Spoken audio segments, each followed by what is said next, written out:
Assalamualaikum warahmatullahi wabarakatuh. Perkenalkan, nama saya Febi Andriani dengan NIM digit terakhir 08.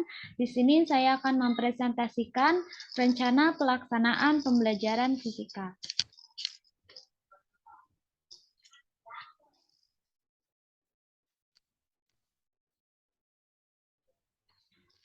Nah, di sini ada identitas. Yang pertama itu ada nama sekolah, SMA Al-Kahfi, kelas 10 semester genap, peminatan MIPA, mata pelajaran fisika, materi tentang gaya. Alokasi waktunya yaitu 3 kali 3 jam pelajaran, sebanyak 3 kali pertemuan.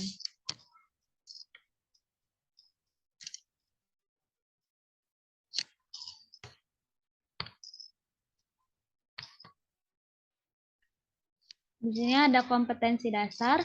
Kompetensi dasar yang pertama yaitu 3.7, menganalisis interaksi pada gaya serta hubungan antara gaya, massa, dan gerak lurus benda serta penerapannya dalam kehidupan sehari-hari.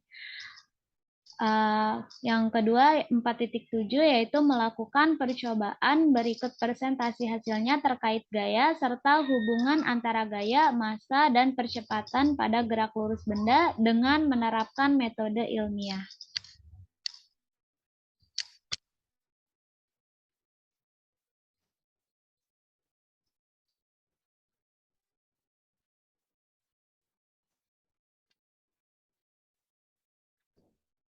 Nah, di sini ada indikator pembelajaran. Indikator pembelajarannya di sini ada 3.7 dan 4.7. Nah, untuk yang 3.7 yang pertama yaitu mengidentifikasi penerapan prinsip hukum 1 Newton atau hukum inersia dalam kehidupan sehari-hari. Yang kedua yaitu mengidentifikasi penerapan prinsip hukum 2 Newton dalam kehidupan sehari-hari. Yang ketiga yaitu mengidentifikasi penerapan prinsip hukum 3 Newton dalam kehidupan sehari-hari. Yang keempat yaitu mendiskusikan tentang sifat kelembaman atau inersia benda, hubungan antara gaya, massa, dan gerakan benda, serta gerak aksi reaksi dan gaya gesek. Nah, untuk titik 4.7 yang pertama yaitu menghitung percepatan benda dalam sistem yang terletak pada bidang miring, bidang datar, gaya gesek statik, dan gaya gesek kinetik. Yang kedua yaitu merencanakan percobaan untuk menyelidiki hubungan gaya, massa, dan percepatan dalam gerak lurus. Yang ketiga yaitu menyelidiki hubungan gaya, massa, dan percepatan dalam gerak lurus. Yang keempat yaitu menyimpulkan hasil bagaimana hubungan antara gaya, massa, dan percepatan dalam gerak lurus.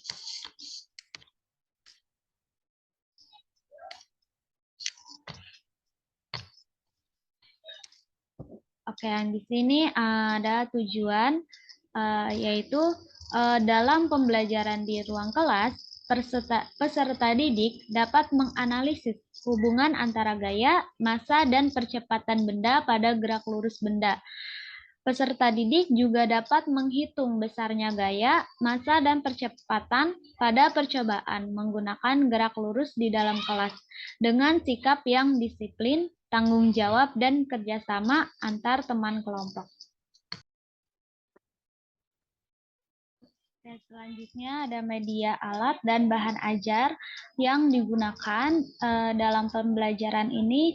Yang pertama ada buku, pulpen penggaris atau alat tulis, kemudian ada LKPT, ada PPT, dan ada papan tulis.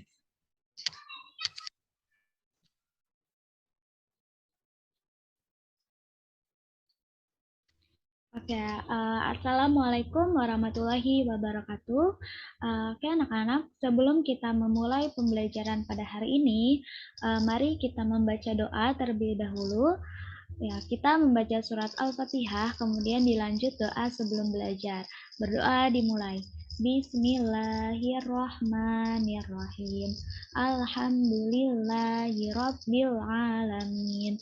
Ar-Rahmanir-Rahim. Maliki yaumiddin.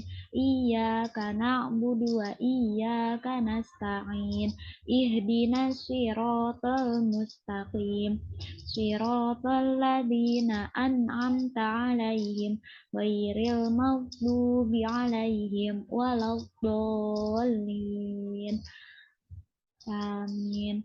Rabbi zidni ilman warzuqni fahman. Amin.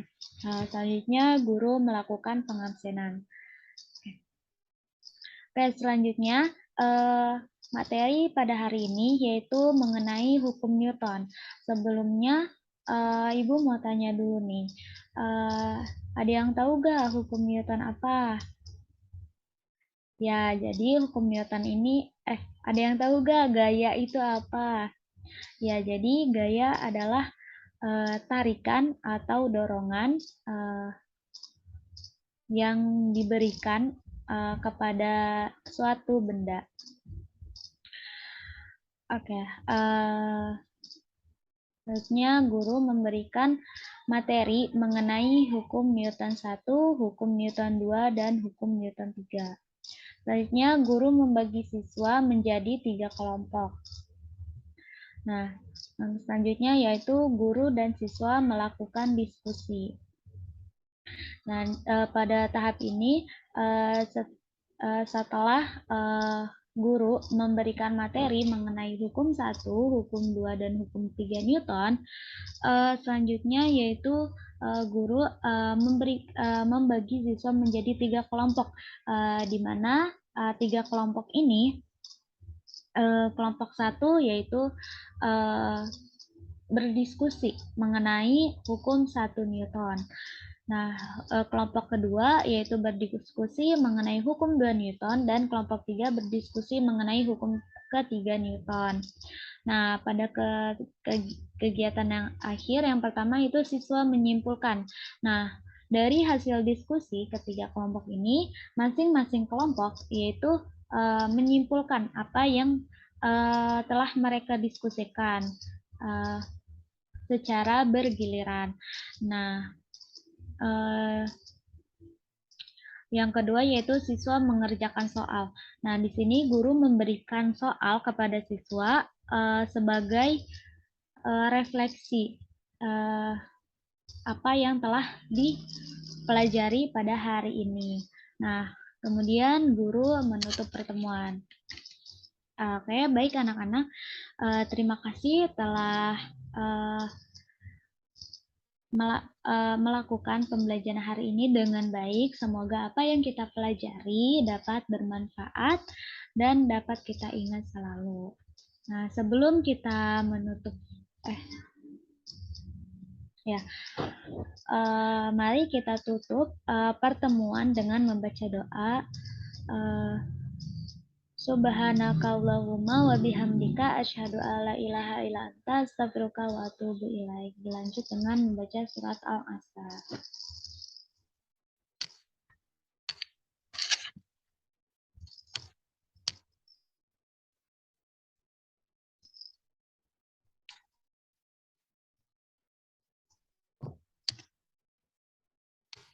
Oke, kemudian langkah pembelajaran pertemuan kedua. Nah, seperti pertemuan tadi, di sini juga diawali dengan membaca surat Al-Fatihah dan doa sebelum belajar. Kemudian guru melakukan pengabsenan. Yang ketiga, guru memberikan apresiasi kepada siswa.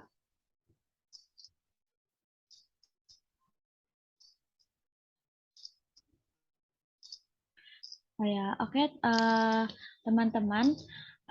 Kemarin pada pertemuan sebelumnya kita telah belajar mengenai hukum Newton. Nah, hukum Newton itu ada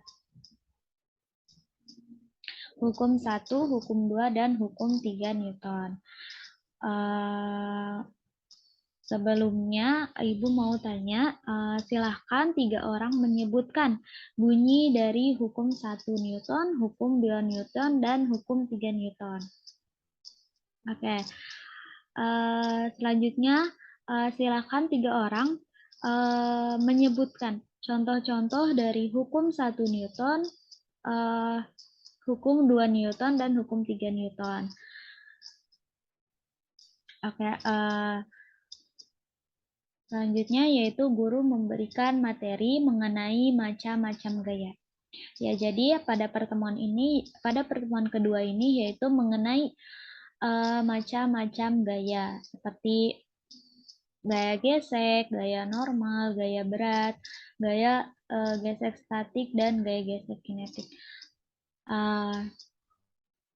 Selanjutnya, guru membagi siswa menjadi 5 kelompok. Selanjutnya, guru dan siswa mengatur jadwal menyusun proyek.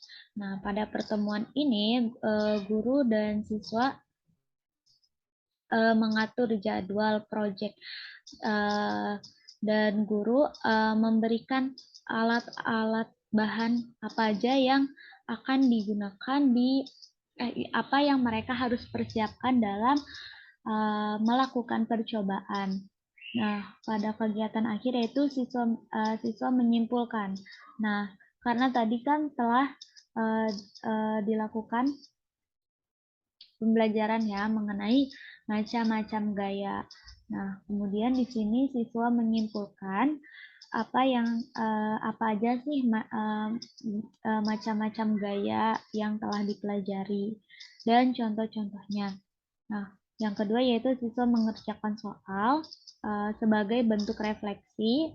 Nah, kemudian guru menutup pertemuan dengan membaca doa kafaratul majelis dan doa al-asr.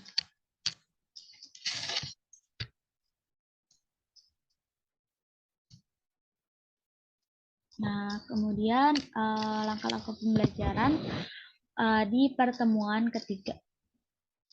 Di sini pada pertemuan ketiga ini yaitu membahas mengenai penerapan hukum Newton.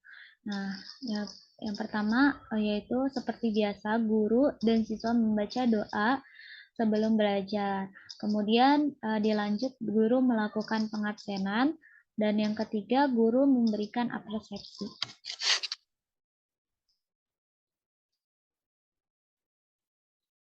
Persepsi di sini tuh ya yang pertama yaitu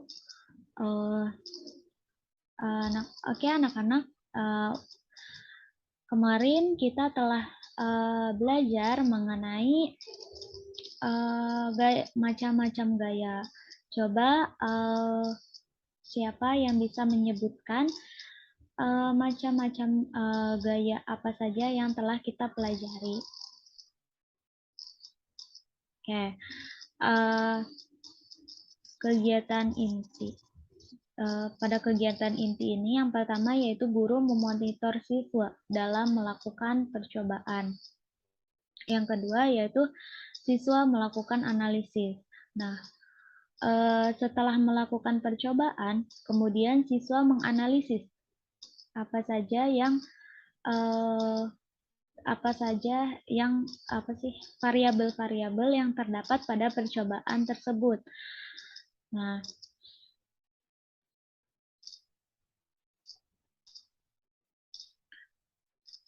kan siswa telah melakukan percobaan mengenai hubungan antara gaya, massa, dan percepatan pada gerak lurus. Nah, di sini siswa melakukan analisis yaitu menganalisis hubungan antara gaya, massa, dan percepatan pada gerak lurus. Yang ketiga itu siswa melakukan presentasi hasil di depan kelas. Jadi akan dibagi 5 kelompok. Nah, masing-masing kelompok yaitu mempresentasikan hasilnya di depan kelas. Yang pada kegiatan akhir yaitu siswa menyimpulkan apa yang telah dipelajari pada hari ini. Kemudian siswa mengerjakan soal. Dan yang ketiga, guru menutup pertemuan dengan membaca doa kafaratul majelis dan surat al-asr.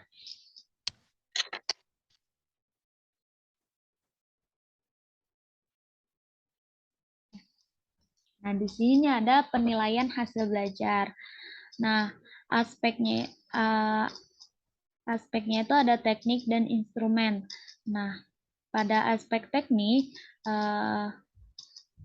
penilaian kognitifnya yaitu secara tertulis, psikomotor yaitu proyek berupa percobaan mengenai penerapan hukum Newton, dan afektifnya yaitu observasi di dalam kelas. Nah, instrumennya yaitu pada kognitif yaitu berbentuk PG atau pilihan ganda, psikomotor yaitu LKS hukum Newton tentang gerak, dan afektif yaitu jurnal guru. Oke. Nah, di sini ada instrumen penilaian laporan. Kan setelah melakukan percobaan, peserta didik membuat laporan. Nah, penilaian laporan di sini ada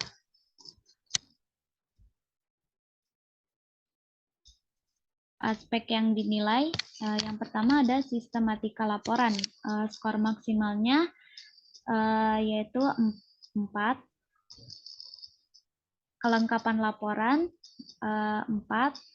Kejelasan dan ketentuan penulisan, kebenaran konsep ide yang dipaparkan, ketepatan pemilihan kosakata, kemampuan siswa menjelaskan isi laporan, dan usaha siswa dalam menyusun laporan. Nah, total skornya yaitu ada 28.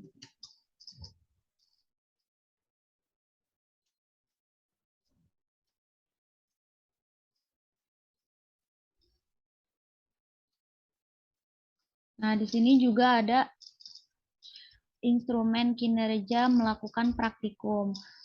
Aspek yang dinilai yaitu ada dalam merangkai alat, pengamatan, data yang diperoleh, dan kesimpulan. Jadi ini tuh nilai secara kelompok, jadi bukan nilai individu, yaitu nilai kelompok.